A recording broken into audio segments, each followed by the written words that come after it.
Right. Right must be right. That this sense of injustice, this sense of oppression will unite into a strong force that will overcome this oppression, that will overcome this injustice. To close, I would like to reiterate again Indonesia's complete support for the two-state solution in Palestine. Arabs, Jews, Muslims, Christians, Hindus, Buddhists, all religions, we must live as one human family. Wah guys, ini sangat luar biasa. Ya, setelah tadi pagi Presiden Prabowo berpidato dengan sangat hebat. Nah, malam ini Pak Prabowo telah kembali berpidato di PBB yang jauh lebih hebat dibandingkan dengan pidato Pak Prabowo tadi pagi. Pidato Pak Prabowo malam ini sangat betul-betul menggelegar dan kita sebagai bangsa dan rakyat Indonesia patut berbangga memiliki presiden seperti Pak Prabowo karena pidato Pak Prabowo ini sangat jauh banget lebih bagus dibandingkan dengan Presiden Brazil, bahkan jika dibandingkan dengan Presiden Trump yang sebelumnya telah terlebih dahulu berbicara sebelum Pak Prabowo. Iya, dalam pidato kali ini Presiden Prabowo sangat betul-betul menggelegar dan sangat berapi-api. Bahkan saking semangat dan terbakarnya beberapa kali Pak Prabowo sampai-sampai memukul-mukul meja. Arabs, Jews, Muslims, Christians, Hindus, Buddhists, all religions, we must live as one human family. Dalam pidato ini, Pak Prabowo telah menyampaikan banyak poin penting dan hebat dan sangat berani. Pak Prabowo telah menyampaikan pencapaian besar negeri kita saat ini. Dan juga Pak Prabowo telah menyampaikan mendukung penuh kemerdekaan Palestina. Yang tentu pernyataannya akan membuat malu negara yang saat ini masih mendukung Israel, yaitu sebut saja Amerika, Trump. Dan saking hebatnya, pidato Pak Prabowo ini telah membuat satu gedung sampai riuh bergemuruh.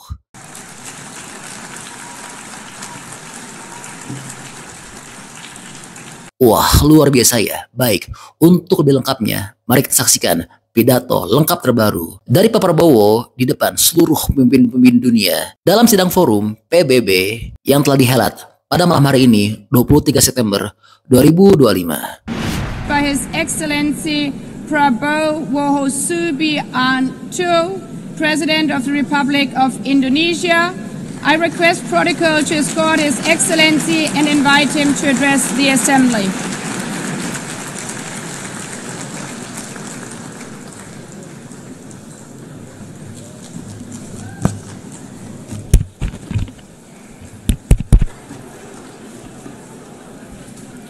His Excellency Mr. Antonio Guterres, Secretary General of the United Nations, Her Excellency Madam Annalena Baerbock, President of the United Nations General Assembly,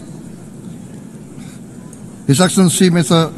Moses Abelian, Under-Secretary General for General Assembly and Management, Excellencies, Heads of States, Heads of Governments, distinguished delegates, ladies and gentlemen. It is indeed a great honor for me to stand in this August General Assembly Hall among leaders and representatives who represent almost all of humanity. We differ in race, religion, and nationality, yet we gather together today as one human family. We are here first and foremost as fellow human beings, each created equal, endowed with unalienable rights to life, liberty, and the pursuit of happiness. The words of the United Nations Declaration of Independence have inspired democratic movements across continents, including the French Revolution, the Russian Revolution, the Mexican Revolution, the Chinese Revolution, and Indonesia's own struggle and journey to freedom. It also gave birth to the Universal Declaration of Human Rights, adopted by the United Nations in 1948, all men are created equal, was the creed that opened the way to unprecedented global prosperity and dignity. And yet, in our own era of scientific and technological triumphs, an era capable of ending hunger, poverty, and environmental ruin, we also continue to face today grave dangers, challenges, and uncertainties. Human folly, fueled by fear, racism, hatred, oppression, and apartheid, threatens our common future. My country knows this pain.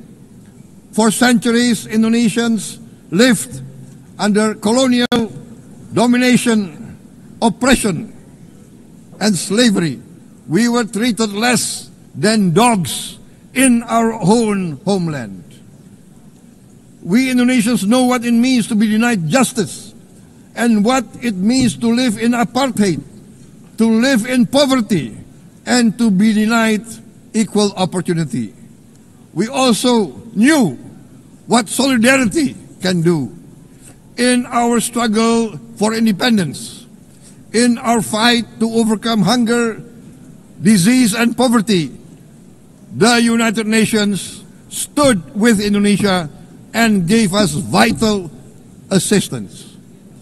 Decisions made here based on human solidarity by the Security Council and this Assembly gave Indonesia independence, international legitimacy, opened doors, and supported our early development through the efforts of the United Nations Children Fund, the United Nations Food and Agriculture Organization, the FAO, the World Health Organization, and many, many other United Nations institutions.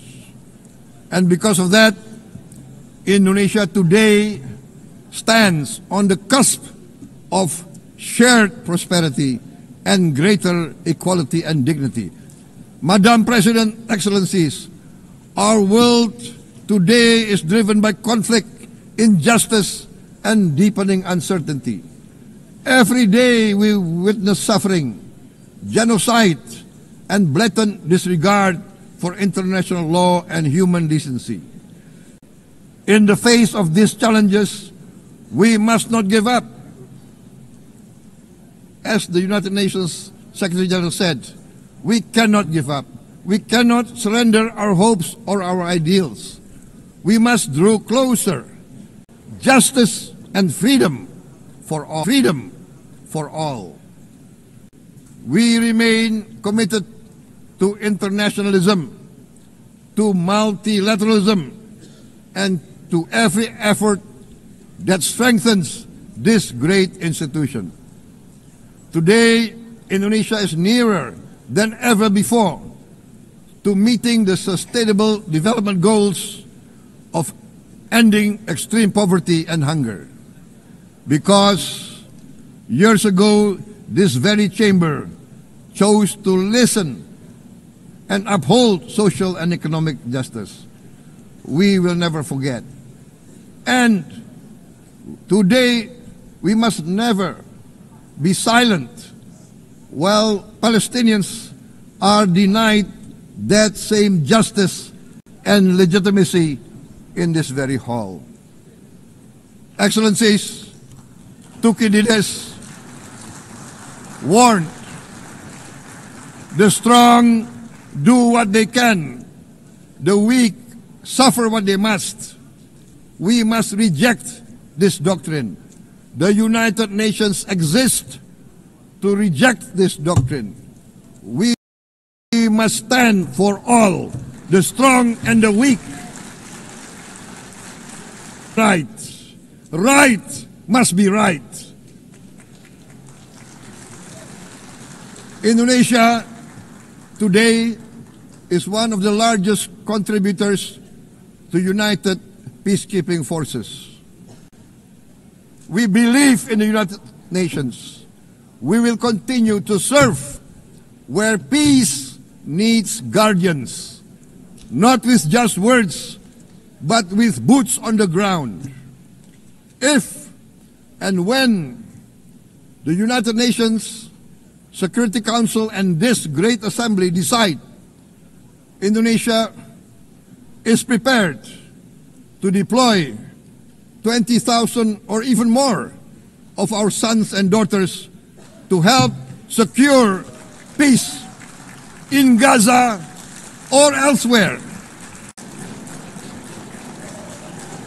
in Ukraine, in Sudan, in Libya, everywhere when the peace needs to be enforced, peace needs to be guarded, we are ready.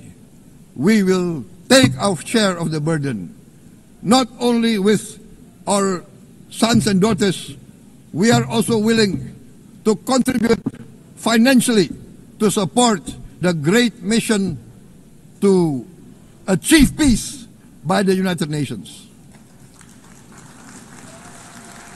Madam President, Excellencies, I propose to this Assembly a message of hope and optimism, grounded in action and execution. Today, we heard the speech of Madam President, the President of the United Nations General Assembly. Yes, it is true what she said. Without the International Civil Aviation Organization, will we be here today? Will we sit in this great hall? Without the United Nations, we cannot be safe. No country can feel secure. We need the United Nations, and Indonesia will continue to support the United Nations. Even though we still struggle, but we know the world needs a strong United Nations. The world's population is growing. Our planet is under strain. Food, energy, and water insecurity haunt many nations. We choose to answer these challenges directly at home and to help abroad wherever we can. This year, Indonesia recorded the highest rice production and grain reserves in our history. We are now self-sufficient in rice, and we are starting now to export rice to other nations in need, including providing rice for Palestine. We are building resilient food supply chains, strengthening farmer productivity, investing in climate-smart agriculture to ensure food security for our children and for the children of the world. We are confident in a few years' time, Indonesia will be the granary of the world. As the world's largest island state, we testify before you that we are already experiencing the direct consequences of climate change, particularly the threat of rising sea levels. The sea level on the north coast of our capital city is increasing by 5 centimeters every year. Can you imagine in 10 years? Can you imagine in 20 years? For this, we are forced to build a giant seawall, 480 kilometers in length. It will take us maybe 20 years, but we have no choice. We have to start now. Therefore, we choose to confront climate change, not by slogans, but by immediate steps. We are committed to meeting our 2015 Paris Agreement obligations. We aim to achieve net zero emission by 2060, and we are very confident we can achieve net zero emission much earlier. We aim to reforest more than 12 million hectares of degraded forest, to reduce forest degradation, to empower local communities with quality green jobs for the future.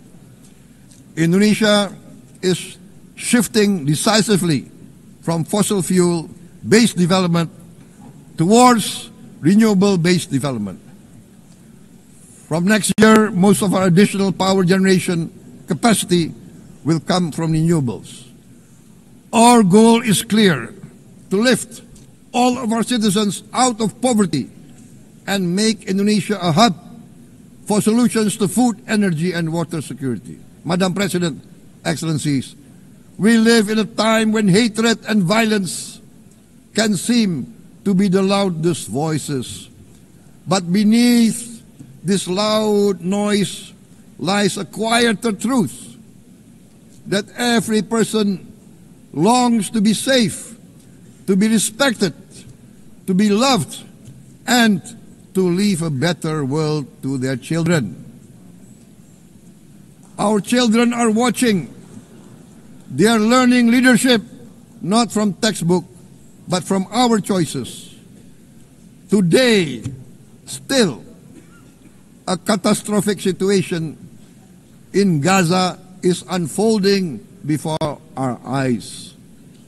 At this very moment, the innocent are crying for help, are crying to be saved. Who will save them? Who will save the innocent? Who will save the old and women?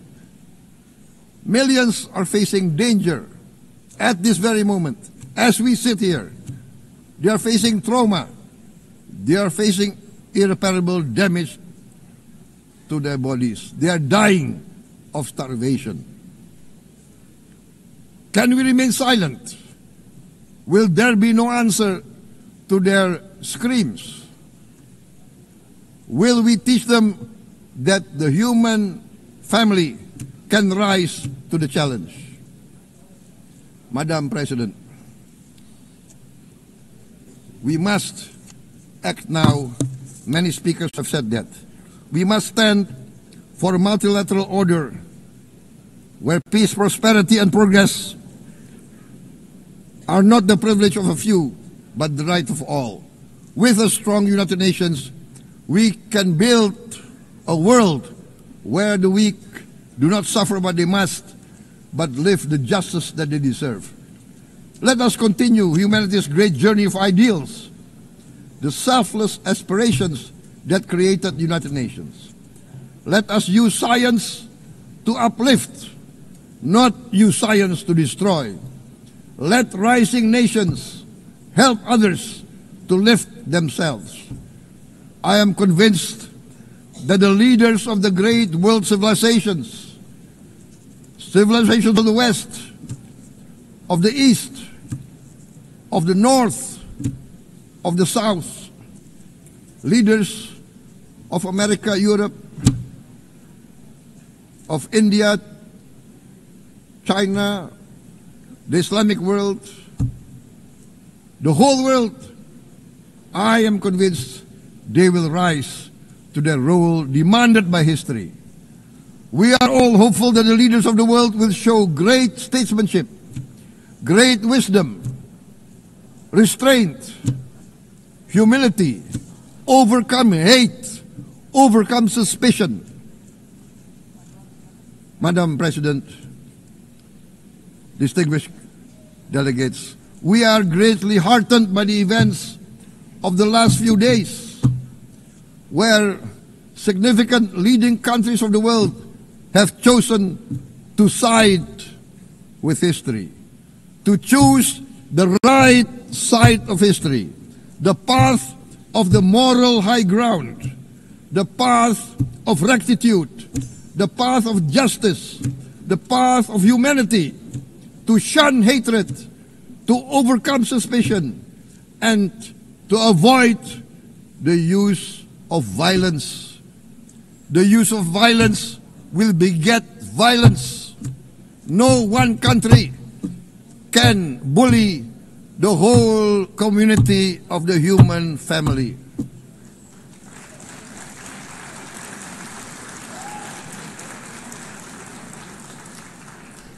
We may be weak individually, but the sense of oppression, the sense of injustice has proven in the history of mankind that this sense of injustice, this sense of oppression will unite into a strong force that will overcome this oppression, that will overcome this injustice. To close, I would like to reiterate again Indonesia's complete support for the two-state solution in Palestine. We must have an independent Palestine, but we must also recognize, we must also respect, and we must also guarantee the safety and security of Israel. Only then we can have real peace, and no longer hate and no longer suspicion. The only solution is this two-state solution. Two descendants of Abraham must live in reconciliation, peace, and harmony. Arabs, Jews, Muslims, Christians, Hindus, Buddhists, all religions, we must live as one human family. Indonesia is committed to being part of making this vision a reality. Is this a dream? Maybe, but this is the beautiful dream that we must work together towards. Let us work towards this noble goal.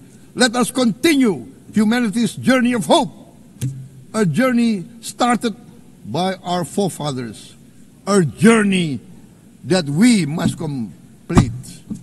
Thank you. Wassalamualaikum warahmatullahi wabarakatuh.